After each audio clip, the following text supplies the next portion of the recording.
48 teams. 17 days. 215 goals. And by the time the group stage ended, only 16 nations had been eliminated. That number alone tells you something strange happened at the 2026 World Cup. The expanded format, 48 teams instead of 32, was supposed to water things down. More spots, easier groups, a smoother ride for the Giants. Instead, it did the opposite. The minnows didn't just show up. They rewrote the script. This is the story of the biggest upsets of the 2026 World Cup, how they happened, why they happened, and what they say about the state of the game heading into the knockouts. Before a ball was kicked, the seeding committees, the bookmakers, the pundits, they all had a picture in their heads. Big nations cruise through. Debutants make up the numbers. Familiar story. That picture didn't survive contact with the group stage. None of the previous World Cups had served up a group stage as chaotic as this one. More debutants than ever before were handed a stage, and several of them didn't just compete, they embarrassed teams that were supposed to be miles ahead of them on paper. So let's go through them. Not in order of shock value, but roughly in the order they happened, because the upsets compounded. One result changed the calculation for the next match, and the next, until entire groups looked unrecognizable from their pre-tournament odds. Start here, because everyone else did too. Cape Verde. An island nation of roughly 525,000 people, smaller than most World Cup host cities. Ranked 67th in the world. Making their first ever appearance at a World Cup. Their group draw included Spain, the co-favorites to win the entire tournament. In Atlanta, Cape Verde held Spain to a goalless draw. Not a narrow loss they could be proud of. A draw. Against Spain. If that had been a one-off, you could file it under plucky underdog, nice story, moving on. It wasn't. Cape Verde followed it up with a 2-2 draw against Uruguay, the very first World Cup winners, coming back from behind through a late goal from Elio Varela. Two of the most storied programs in the sport.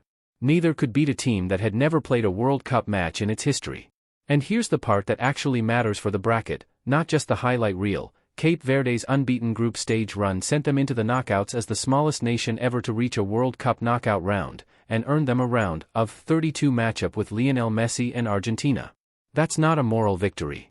That's a tiny island nation sitting in the actual bracket, for wins away from a World Cup final, while one of the two pre-tournament favorites is heading home. Speaking of Uruguay, their elimination deserves its own chapter, because it wasn't really about Cape Verde. It was about a team that quietly fell apart in front of everyone. Marcelo Bielsa is one of the most respected coaching minds in the sport. But across 3 World Cups as a manager, he'd notched just 3 wins, and only once, with Chile in 2010, had he guided a team out of the group stage. Uruguay's pedigree as 2-time champions didn't change the pattern. The warning signs were there from the first match. Uruguay toiled for 45 minutes against Saudi Arabia in Miami before finally finding a way to scrape a draw. Then came the Cape Verde draw we just covered. That left Uruguay needing a win against European champion Spain on the final match day just to survive. Reports surfaced before that match of a rift between the players and Bielsa over tactics. Whatever was happening behind the scenes, it showed up on the pitch. Another blunder from veteran goalkeeper Fernando Muslera, a recurring nightmare for Uruguay at this level, handed Spain a 1-0 win and ended Uruguay's tournament. Uruguay finished as the highest-ranked team eliminated at the group stage this summer. Not the unluckiest. Not the closest. The highest-ranked. 2 World Cups, a legendary manager, and a golden generation of players, gone before the knockouts, undone by a part-time island nation and their own goalkeeper. If Uruguay's exit was about collapse under pressure, Turkiye's was about something almost funnier, profound, sustained inability to finish. Going in, Türkiye was a fashionable pick, a young, talented squad under Vincenzo Montella expected to turn heads in North America. They did turn heads. Just not for the reason anyone predicted. Across their opening 2 matches, Türkiye fired a staggering 62 shots without scoring a single goal, somehow finding a way to lose to both Australia and Paraguay. 62. One of their most talented attackers, Kenan Yildiz, alone recorded 14 shots without scoring. That Australia result deserves its own spotlight, because most highlight packages skip past it in favor of louder shocks.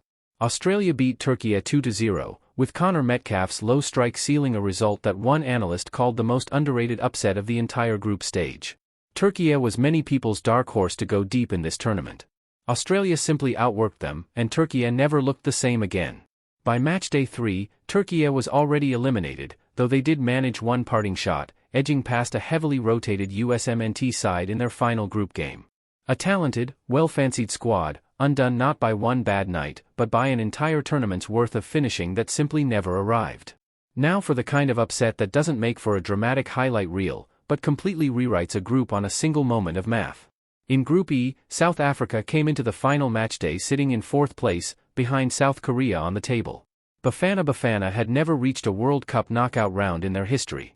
A 63rd-minute strike from Thapelo Masiko flipped the group, vaulting South Africa above South Korea and into the knockouts for the first time ever. South Korea, despite finishing with 3 points and only a -1 goal difference, numbers that looked safe heading into the final round of matches, were eliminated. That's the brutal math of the expanded format. It's not enough to avoid losing. Every other result around the world is quietly deciding your fate too.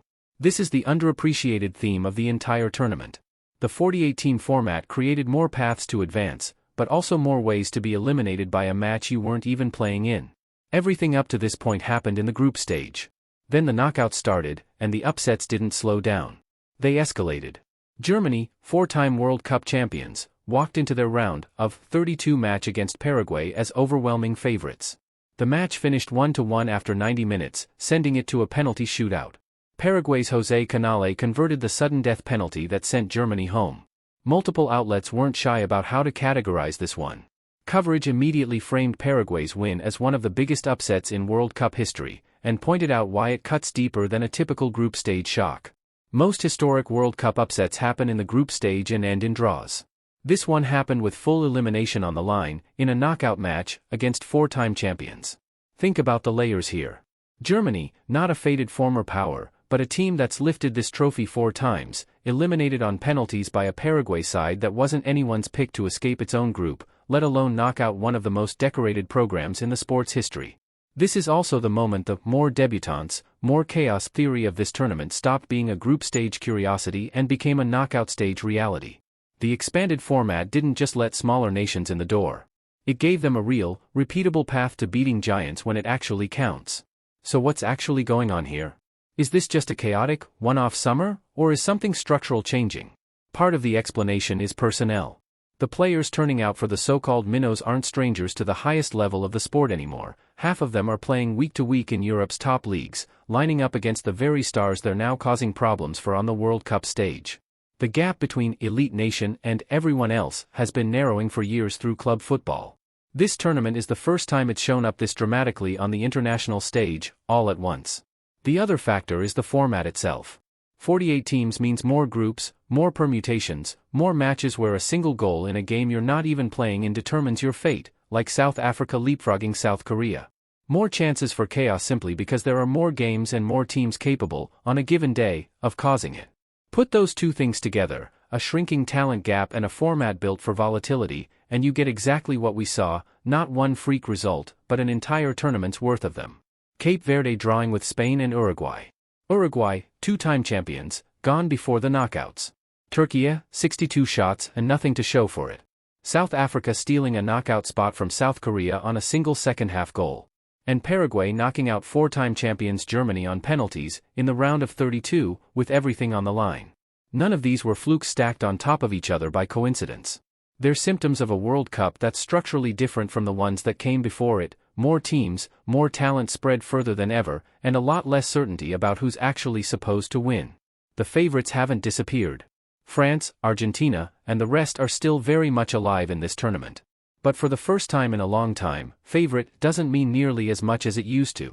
If this breakdown helped make sense of a chaotic group stage, subscribe for the round of 32 recap, because if the last 17 days are any indication, the upsets are just getting started.